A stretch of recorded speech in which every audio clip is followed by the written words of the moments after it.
Hello Year 9, this is Mrs Maloney. I'm going to be taking you through this week's Romeo and Juliet lessons.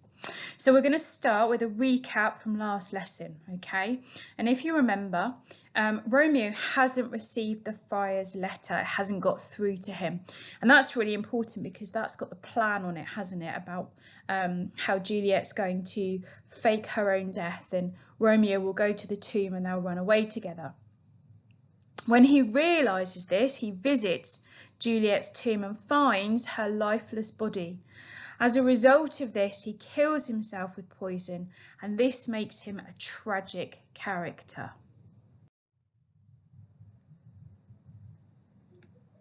In this lesson, we're going to be learning that Juliet wakes, finds Romeo's dead body and kills herself. We're going to be looking at the way that Romeo and Juliet's final meeting mirrors their first all the way back in Act 1. And we're also going to be exploring how Juliet has changed throughout the play.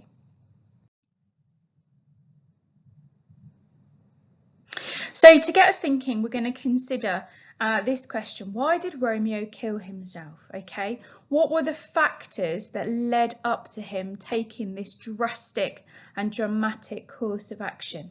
Have a think and jot down some ideas on your piece of paper. As an extension, what were some of the main events that led to his death?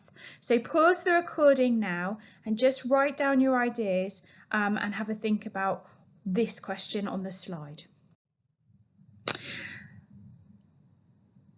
Okay, so Romeo thought that Juliet was dead.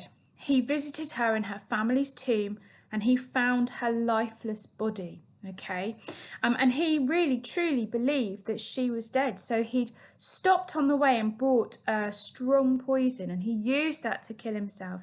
He was so in love with Juliet that he would rather die than live without her.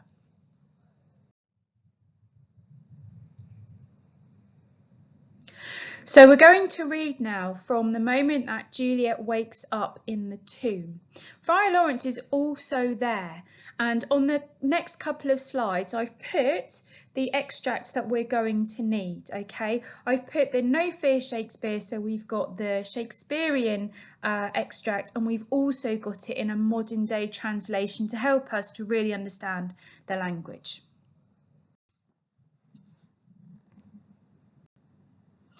Juliet wakes up in the tomb and immediately remembers the plan.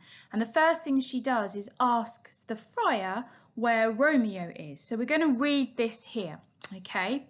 So Juliet wakes and she says, "Oh, comfortable friar, where is my lord? I do remember well where I should be, and there I am. Where is my Romeo?" They hear a noise from outside the tomb.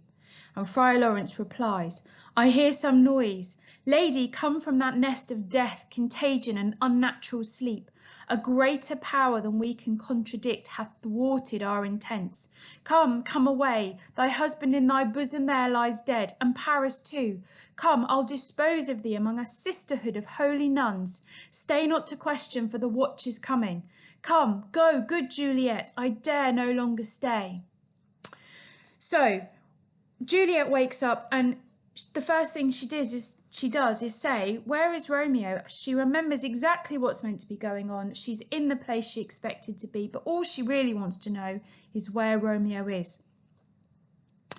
Friar Lawrence then explains, doesn't he, that actually Romeo is next to her and dead. Paris is also dead. He can hear noise coming from outside of the tomb, which implies that people have realised what's going on and they're on their way to see what's happened. And he begs Juliet really to leave and go with him and promises to put her in a sisterhood of nuns, okay? And says that they have to go now. He's a bit scared of being caught because don't forget that the friar has been instrumental in all of this. He married them, he's helped to set up this plan. He hoped it would bring peace, and actually it's not done that at all, has it? In fact, it's ended with the deaths of Romeo at this point and ultimately of Juliet as well.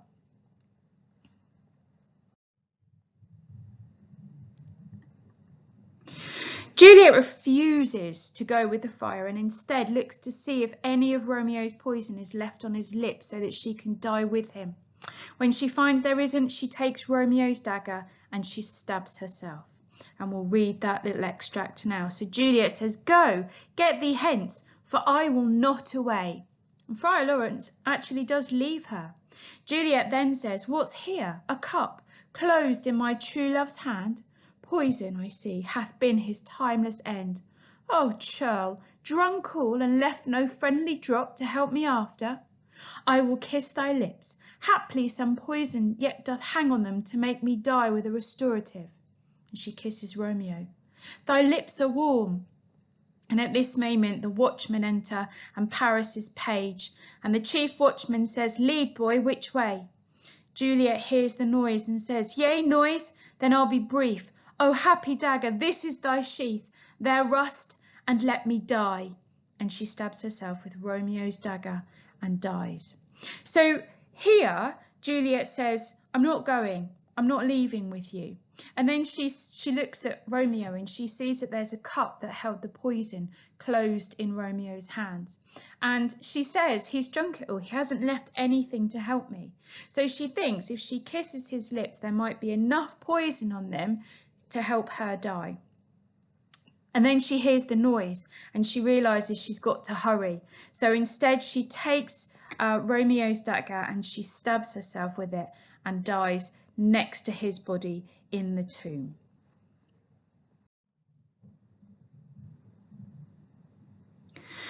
We've got 3 quotations here, which Juliet says, and we're going to try and work out which quotation best shows that Juliet best wishes to stay with Romeo's body. So we've got, "O comfortable friar, where is my lord?" We've got, "Go, get thee hence, for I will not away." And then we've got, "Poison, I see, hath been his timeless end." Okay, so have a think. Which one do you think is the one that shows that she wishes to stay? Pause the recording now and jot down the correct answer.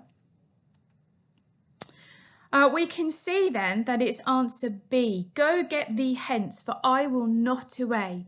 She refuses to leave his body even when the friar wants to flee the tomb. And if we look carefully at the language, we can see that actually she's using commanding words, isn't she? "Go, get thee hence." She's telling him what to do. And she's very insistent, "I will not away." She's not going to budge on this, not for anybody. Okay. Which quotation shows where Juliet realises how Romeo killed himself? Is it A, "Poison, I see, hath been his timeless end"? Is it B, "Haply some poison yet doth hang on them"? Or is it C, "O happy dagger, this is thy sheath"? Again, pause the recording here and write down whether you think it's A, B or C. So we can see it's quotation A, "Poison, I see, hath been his timeless end." And she realises here that Romeo's used poison to end his life, okay? The word timeless obviously suggesting that that's it. There is no more time for him. He's, that's it. He's ended his life. Which quotations show that Juliet is glad to die because she can be with Romeo? So again, 3 choices. A, "I do remember well where I should be, and there I am." B, "Haply some poison yet doth hang on them to make me die with a restorative." C, "O happy dagger, this is thy sheath." Again, pause the recording here and write down 2 of the quotations which you think show that Juliet is glad to die so she can stay with Romeo. So the answers are B and C. In quotation B, Juliet says the deadly poison would be a restorative, a medicine for her, and she would gladly drink it, something that would make her feel better.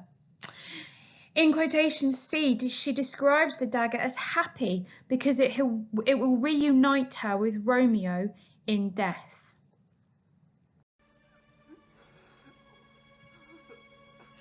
So you're going to watch a short clip now that shows Juliet's death. All you need to do is click on the image and it will take you to a clip where you can see what happens here.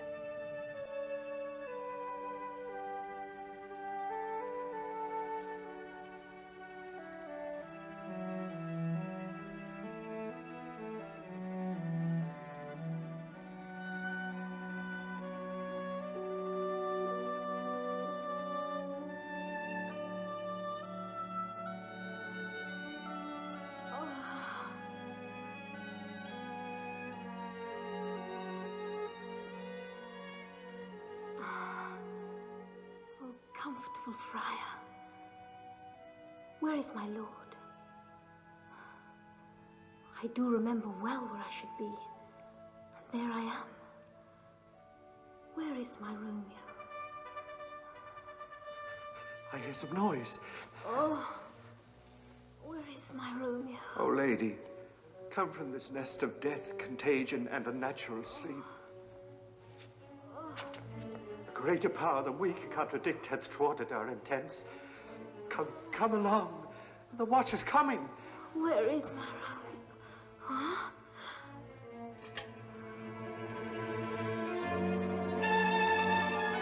Come, go, good Juliet. I dare no longer stay. No! I dare no longer stay. Juliet! I dare no longer stay. I dare no longer stay.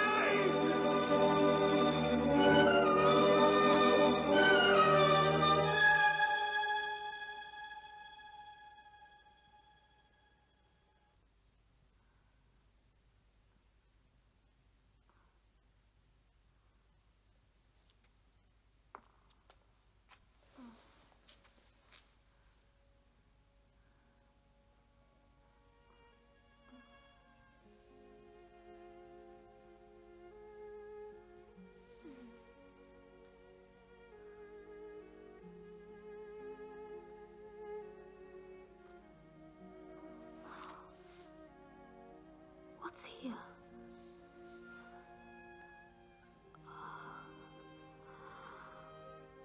Poison, I see, hath been his timeless end.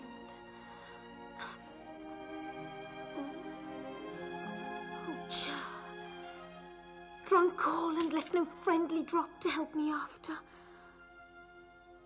I will kiss thy lips. Haply some poison yet doth hang on them to make me die with a restorative.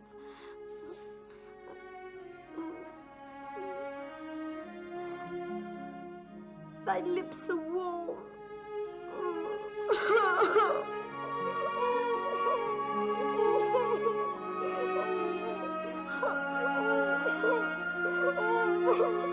Oh no,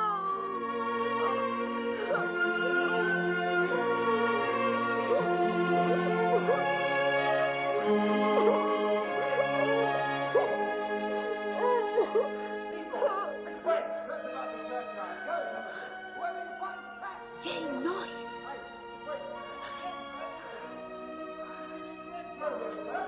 No!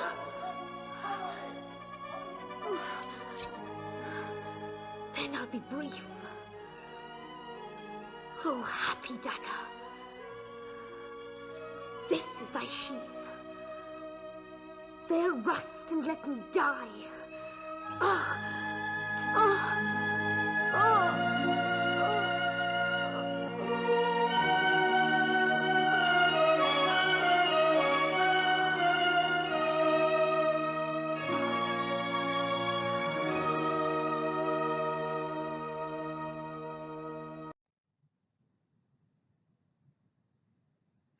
I'd like to make a mind map now, so you need to have a piece of paper and a pen. And your question that I want you to think about is, did Juliet have to die? Okay, what you're going to do is you need to consider the reasons why she might have had to die and why not. Okay, what do you think? Should she have died? What does that do for the reader? What might have happened had she not have died? Was it essential? Did Shakespeare write that in for a reason? When you're coming up with your opinions, you've got to remember that the play is a tragedy and that Juliet is one of the tragic heroes. So pause the recording at this point and just jot down your ideas.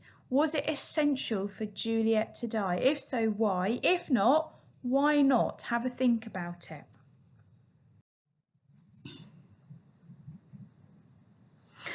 You're going to go back to this page now in your student booklet. Juliet has met her tragic end, and you can see that we've highlighted the boxes that you need to fill in in red, okay? And what you need to do is you need to use the line references, or you can use the quotations that we've put using the No Fear Shakespeare to help you find a brief quotation to help you explain what's happened and why it's important, okay? So we can see that we've got to think about the idea that when the tragic hero acts, they try to do things, they don't just let things happen to them. Okay, so what does Juliet do here rather than letting it all happen to her? And whatever they do inevitably always puts them in a worse situation. So we could think about the fact that Juliet's hatched this plan to get her and Romeo together, to fake her death, to avoid having to marry Paris. But actually, she's now ended up in a much worse situation, hasn't she? And then we have to think about the fact that there is, in a tragic plot, a catastrophe. There's always a catastrophic ending, and that always ends in the death of the main character. So what you need to do is to look at the slides that we've got earlier on in this PowerPoint, find your quotations to back up what they've done and write them in these boxes in your student booklet.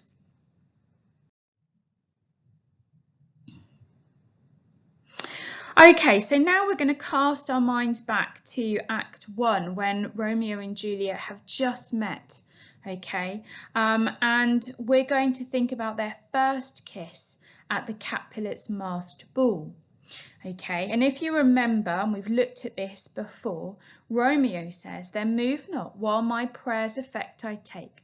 Thus from my lips by yours my sin is purged." And he kisses Juliet. Juliet says, "Then have my lips the sin that they have took." And Romeo says, "Sin from thy lips, O trespass sweetly urged. Give me my sin again," and kisses her again. And Juliet then says, "You kiss by the book." Okay, and we've got this conversation between them, and this is obviously just after they've seen each other for the first time, okay? And we're going to think about how this moment is mirrored in their final moments together, okay? So make sure, just reread that extract there, just double check that you understand it, okay? And then we're going to have a look at how this short extract mirrors their final moments. In Act 5, which we've just looked at, Juliet kisses Romeo before she kills herself. Write down your ideas for these questions. So you're going to need page 19 of your student booklet. Are there any differences or similarities between Romeo and Juliet's first kiss in Act 1 and their last kiss in Act 5? Okay. Shakespeare made Romeo and Juliet kiss each other on their first and last meeting. Why do you think he did this? How does it make the play more tragic? I want you to pause the recording now. I want you to go to page number 19 and I want you to fill this in with your ideas of these two questions. Okay, so here are some ideas that you might have written down, and if you haven't, you can use these to populate your grid. So some of the similarities are that they kiss each other in secret. At the beginning, they're kissing in secret at the ball. At the end, they're in the tomb, but it's still in secret. Still, their families aren't aware, are they, of all of the things that have been going on, their marriage, and all of the plans that they've made secretively. In both extracts, they talk about hands and lips before kissing, okay? And Juliet in her final speech says, "Haply some doth hang on thy lips," because she wants to kiss him to try and get the poison to help her die. And in both kisses, Romeo and Juliet want to be together forever. They promise themselves to each other at the beginning, and then obviously at the end, the reason they kill themselves is so that they don't have to be apart. That's, you know, that's the purpose of that. Differences are, in Act 1, Romeo moves to kiss Juliet first, whereas in Act 5, Juliet kisses him. The first kiss is playful and fun, but the final kiss is obviously tragic. because they're never going to be together in life again. And then the first kiss comes at the start of the play and shows an audience how the love story begins, whereas the last kiss signals the end of the love story. So we've got a fair few similarities, but also some differences as well. Okay, what ideas then did you manage to come up with for the second question? We're going to click on to the next slide and we'll have a talk through some of the things that you might have considered. Some ideas that you might have thought about, that you might have written down, are that the two kisses at the start and end of Romeo and Juliet suggest that their deaths were inevitable. They died with a kiss, so it's appropriate that they met with a kiss as well. And we know, don't we, that the structure of a tragedy is that the deaths of the tragic heroes is inevitable. It's always going to happen. Okay. Their final kiss recalls their first kiss, and it reminds the audience of how happy and innocent they were at the start of the play compared to their miserable and tragic state at the end. When we first meet them, they're both very naive, aren't they, and innocent about where this is going to end up. They meet, they fall in love, they agree to get married really quickly, and very, very fast things take a twist and a turn for the worse for them. And these two kisses also show how different the two characters are at the start and end of the play.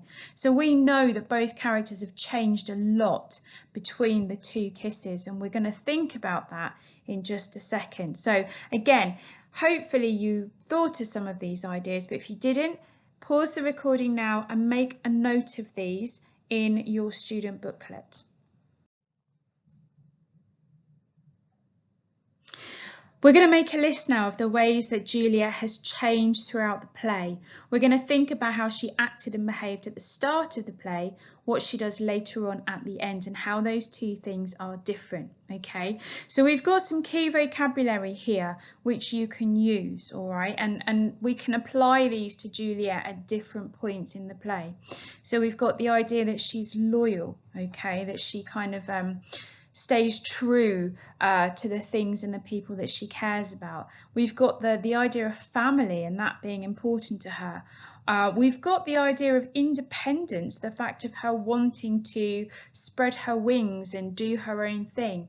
We've also got the idea of being submissive and doing as she's told and following orders. And we've talked a lot about the fact that this is set during a time where it's what we call a patriarchal society, where men really were in charge and they dictated, what particularly fathers, what their daughters would do.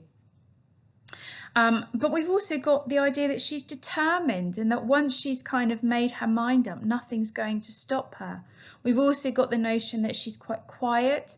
And we've also got Romeo down here because, you know, I think we've got to think about the fact that she starts off with her family and she ends up with Romeo, and how that might also indicate how she's changed. So use these words, use this vocabulary to think about how she's presented at the beginning, how she's presented at the end, and link it to some key ideas and events in the play. Pause the recording and fill in the grid with as many ideas as you can.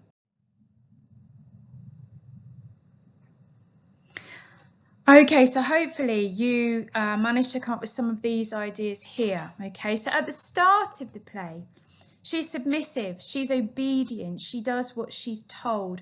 She agrees to marry Paris because she wants to make her mother happy, okay? And she will follow her father's instructions. She's quiet and she's meek. She doesn't say very much. She lets others talk on her behalf. She's loyal to her parents. She wants to make her mother and father. And at the start of the play, she's surrounded by her family, her father and her mother, and her friends, the nurse, Romeo, and Friar Lawrence. Okay, so she's got lots of people around her at the beginning of the play.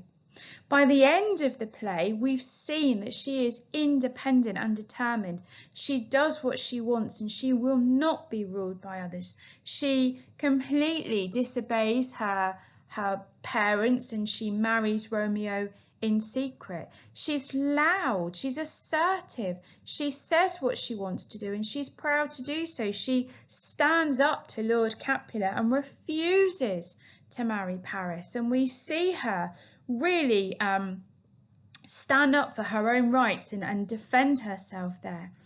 She's fiercely loyal towards the end to her husband. She will obey Romeo and do anything to be with him, which is a huge difference because at the beginning she wanted to make her family happy.